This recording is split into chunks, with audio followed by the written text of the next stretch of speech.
So I'm thrilled to announce we've got 4 big new features hitting your GoProposal app, and what's really exciting about these features is that they've all been inspired by our GoProposal members through the conversations that we've had, in the fact that you want even clearer ways to communicate your services and your value to your clients, that you want more integrations with payment systems, and the fact that you want more control in terms of how you present your fees as well. So through collaborative conversations that we've had with you and working these features into the app, it gives me great pleasure to present those to you now. So the first one is the alignment fee. The alignment fee has replaced the mid-year catch-up. The mid-year catch-up was a feature that we developed so that when you were meeting with new clients and you were presenting services to them that you delivered once a year but that you were charging for the full 12 months for, such as annual accounts, but you were onboarding that client partway through their year, what the mid-year catch-up fee enabled you to do was to catch up for those missed payments that they've not paid for because you've onboarded them in month 4, for example. What you guys felt was that it wasn't clear enough in terms of how that was communicated to your clients. We've done a lot of work around the clarity of that. We've also rebranded it and turned it into the alignment fee because we felt that a mid-year catch-up was quite a negative thing. You know, come on guys, you've got to catch up with your payment when it's not actually their fault. So an alignment fee was simply bringing their payments into alignment with what they should be paying moving forward because they've missed out on certain payments because of when we're onboarding them. So that's just a very slight rebranding of what it is.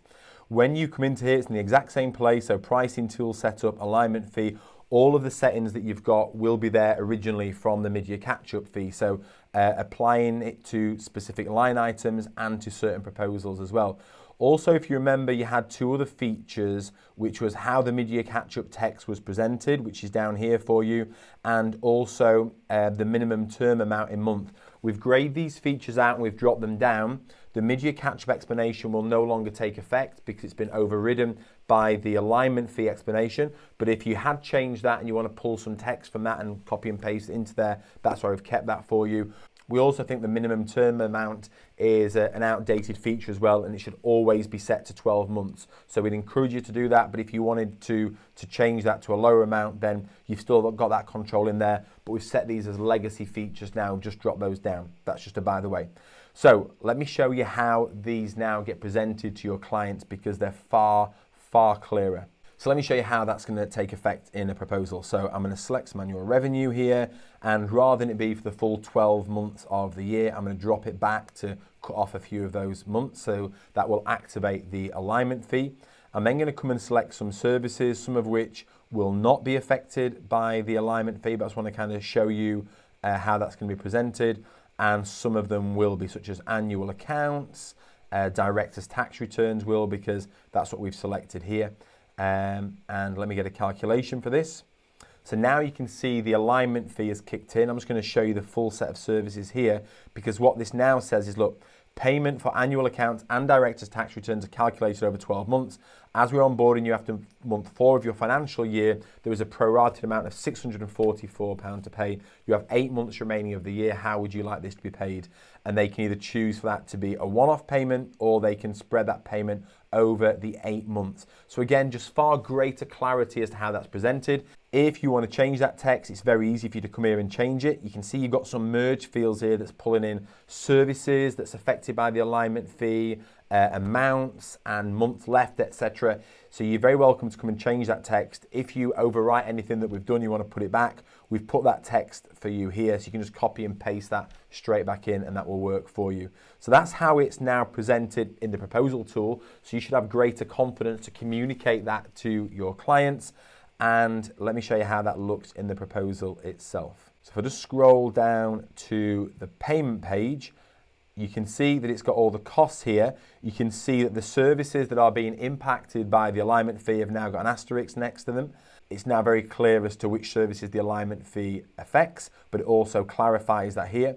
So again, you've got the same explanation in here, but now you can see that it's showing you what the net monthly fee is, which comes from the total here, what their alignment fee, how many payments they've got of it, from what month does it start, when does that payment end, therefore what is the combined total of it, what's the new VAT amount, and what is the grand total that they will be paying. This is as clear as we can possibly make it. If you want to go ahead and change that text, again, you've got the alignment fee explanation in the PDF for monthly amount, so you can see that here.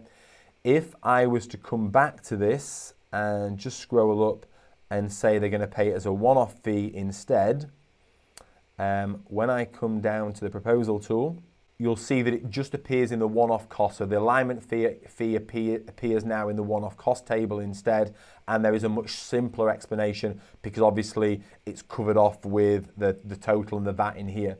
So not having the VAT attached to the alignment fee for monthly payments was an issue before, but I think you'll agree that that's far clearer as to how that's now communicated to your clients. And like I say, you've got full control as to all those descriptions in there, but I think you'll be really happy with what we've put in there for you.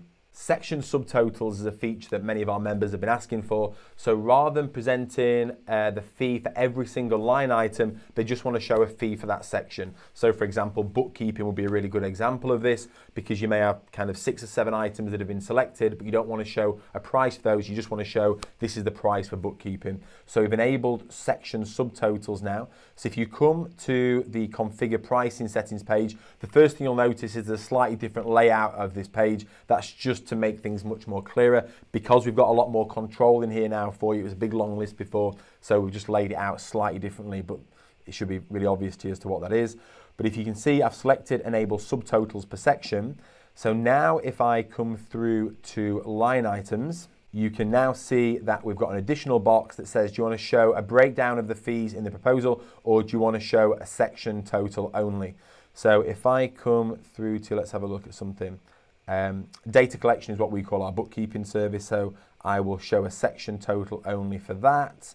And also for self-assessment, I'm going to show a section total only for that one. So now when I come through to produce a proposal, if I just refresh this page, again, let me just add some services in here. So I'll add some services from our data collection section here, and I'll select some from our normal section here as well. And then I'll select some more from the self-assessment one. So if I now get a calculation and I just open this box up, you'll see that the rest of the services, you've got a breakdown of all the fees in here, but for self-assessment and for data collection services, it's only giving you one fixed price for that. The way that then gets presented in the proposal, if I just scroll down for you, you can see that in the pricing table, it's just got that heading there. So data collection, it's got one price for that. The rest of the services there are broken down, but for self-assessment, again, you just got one price for that there. In the services explained, it still has the full explanation of every single service. So it's really clear as to what level they have of those different line items in there, but you're only presenting the price for that section. Now let me just whiz back to the pricing table here. What you can do here, if I wanted to override any of these settings on the fly and just present a section total for that, you've now got these new icons. If I click that there, that will now turn that into a section total only. And likewise, if I have got a section total here, but the client wants to see a breakdown or you want to give them a breakdown, again, you can override that feature and do that. The other reason for doing that is, let's say you wanted to change a price in here down to £70 a month, for example, and then switch it back to the total. That's how you edit individual line items amount if you wanted to do that. So you've now got that complete freedom to override those different section totals as well, and whatever you choose here will be reflected in the proposal. We've made some subtle changes to the way that the calculation panel is presented, because some of the feedback from our members was that you wanted to be able to control the features, but you didn't necessarily want the client to know what you were doing, but they also needed to be clear and they needed to look good on here, etc. So I think you'd be really happy with the solution that we've got. So if you want to now show a breakdown of the services here for discussion purposes, you've just got a very discrete eye symbol that you can click that shows it, or you can close the eye symbol as well to hide them. If you allow your services to be annualized and charge a one-off fee, we've now introduced this billing cycle button here. So if you click that, you can switch between annualized billing and monthly billing.